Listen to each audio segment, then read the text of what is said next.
Okay, today I just wanted to do a real quick teardown of this computer I have that I use for my home theater PC. This is a Hewlett-Packard dc7900. These came in three different form factors. There was a standard, traditional, full-size desktop tower. There's this thing, which they classify as a small form factor PC, which is kind of like the desktop PC of long ago.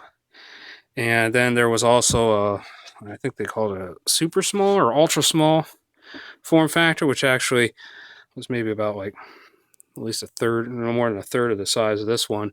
That one actually used laptop components, so it was significantly different than either the other two. I bought this maybe probably 2 years ago and bought it used off eBay as a refurbished PC, and I've suddenly became a huge fan of these refurbished PCs because you can pick these up super cheap, like $200 or less, depending on what options you get and stuff.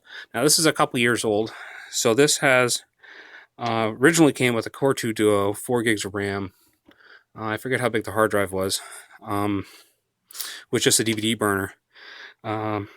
But because I wanted to use this as a home theater PC, I decided to upgrade it with a quad-core PC, quad-core, Core 2 Quad, and then a Blu-ray drive that I picked both of those up on eBay pretty cheap. And then while I was at it, I dropped in a solid-state hard drive, since I could pick those up on eBay really cheap too. Also, I did put a video card in it. So it originally started out cheap, then it slowly started upgrading here and there. And today, since I was pulling it out to do a RAM upgrade, I decided, well, I'll do a quick little video because there's some cool engineering on these things. There's some really nice features to make it easy for your enterprise IT specialist. So open the case. It's these two push buttons on either side. It's actually spring-loaded, so it pulls right off.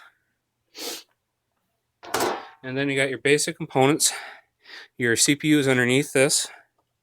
Main chipset, add-on cards. They're half-height PCI Express. There's two 16 slots, a 1X slot, and then a conventional PCI, in case you got something very old. This is the power supply, which lifts up out of the way. Hard drive is underneath here, so this is where I have my Intel solid state. Then pull this guy up too, and this is how you can pull out CD drives, and then also any 3.5-inch external drives, or like flash media adapters or anything like that.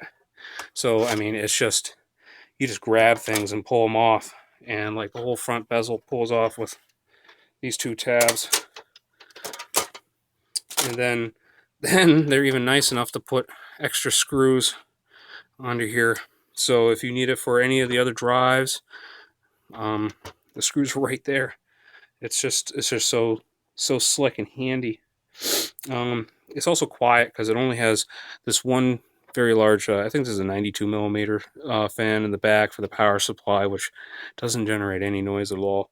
And then there's this other 92 millimeter thermally controlled fan in the front that is just responsible for pulling air, blowing it across the CPU, and then out the back.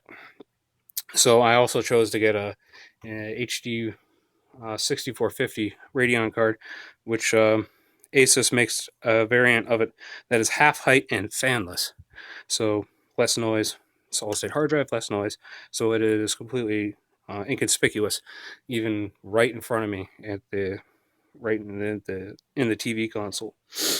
So pretty cool little system. There's definitely newer ones out there. I mean, I wouldn't go for anything less than a Core i5 anymore. You should be able to pick those up probably for pretty cheap as well. And they make great secondary computers. Any kind of simple task like a home theater PC, or great computers for kids, the elderly, anything like that. They're really awesome. Highly recommended over just going and trying to build your own, because these are generally built with enterprise grade components. So they don't try and skimp on it too much, because they always want to reduce their repair costs, because that always eats into their profit margin. You can usually also pick these up really cheap, because it tends to be the large companies actually lease these computers.